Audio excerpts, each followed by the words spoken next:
The young boy shuffled a few steps forward once more. It was cold and he was tired of standing, shuffling a step, standing, and then shuffling another step forward. He reached for his grandfather's hand. "Is it much longer, Grandad?" he asked. "Just a little," his grandfather sighed. He knew they still had several hours to wait. He glanced up at the grey London sky. They said on last night's weather forecast that it was going to be overcast, which indeed it was. He hoped that it wouldn't rain, because today was a special day.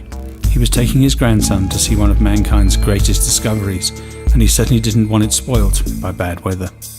They'd caught the train up to London in the early hours just before sunrise. From there it was a short walk to join the queue in Montague Street, along with hundreds of others all wrapped up against the chill of a spring morning. Time seemed to pass slowly for the little boy as the people shuffled along the pavement. Now and again a laugh would ripple through the crowd like wind across a meadow as some wag in the queue cracked a joke. Worst of all, for the little boy, he'd finished his tube of wine gums that his granddad had bought him at the railway station. Indeed, it was only 11 o'clock by the time they turned into Great Russell Street and could at last see the gates of the museum a couple of 100 yards further down the road.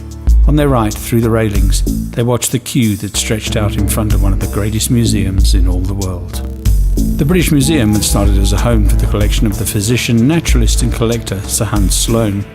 During his lifetime, Sloane had collected a vast assortment of books, manuscripts and natural specimens, numbering more than 71,000 pieces. In his will, he bequeathed this collection to King George II in return for the sum of £20,000 to be paid to his heirs. The gift was accepted, and so the British Museum opened to the public in 1759. Entry was free and given to all studious and curious persons. At last the old man and his willing grandson had entered the great iron gates, only to realise that they hadn't yet got halfway to their destination.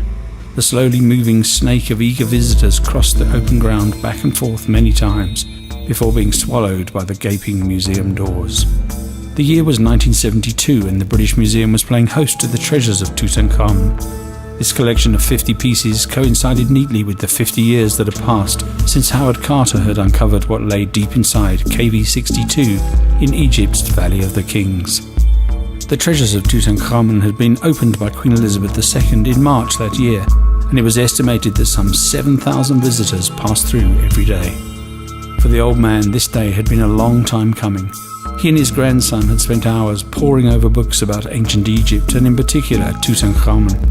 The story of the obscure young king was surrounded by controversy. Had he died of an infected broken leg, or was he murdered? Who was his father? What had been his role in the re-establishment of the rule of Amun? The old man had pondered these questions with his 10-year-old grandson. Their fascination for the Earth's mysteries had really taken hold over the last couple of years. Erich von Daniken's Chariots of the Gods had set them thinking. The unearthing of a copy of Immanuel Velikovsky's Ages in Chaos led on to more reading.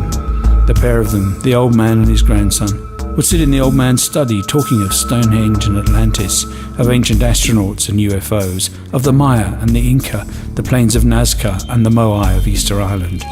All the world's mysterious and unexplained places held their fascination. They delved into ancient religions, devouring mythology and witchcraft, in their search for answers about man's distant past. Long after lunchtime and well toward tea time, the pair, hungry and tired but unwilling to give up their places in the queue, had at last reached the first-floor galleries where the exhibition was held. Because of the vast numbers of visitors, the museum officials maintained a steady flow through the galleries, and unfortunately it was never possible to stop and really take in any one artifact. What they were about to see as they entered the darkened gallery took their breath away. The sheer volume of treasures was mind-blowing. They marvelled at the statuettes carved in pure alabaster, at Tutankhamun's gilded bed and chairs. There were animals carved in wood and overlaid with gold. A magnificent cow head called forth the goddess Hathor. Protecting the boy king in the afterlife was a statue of Anubis, the god of embalming. A model boat waited to carry the boy king into the hereafter. A life-size statue of Tutankhamun, which once stood with its twin at the entrance to his burial chamber, guarded the entire collection. An alabaster chalice, in the shape of a single bloom of the white lotus, bore an inscription stating its ownership by Tutankhamun. It wishes, "May thy car live and mayest thou spend millions of years, thou who lovest Thebes, sitting with thy face to the north wind, thy two eyes beholding happiness." In the darkness of the room, the well-lit glass cases sparkled with scarab jewellery. The ever-present Ankh, symbol of life and eternity, permeated the entire exhibition. However, dominating the gallery was the greatest treasure of all: the golden death mask of Tutankhamun. The mask stands just over 1/2 metre high, and on the forehead are the representations of the vulture and the cobra, the symbols of the two lands of Upper and Lower Egypt.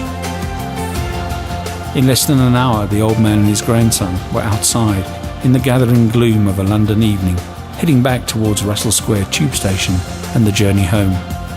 For me, that journey has taken over 40 years.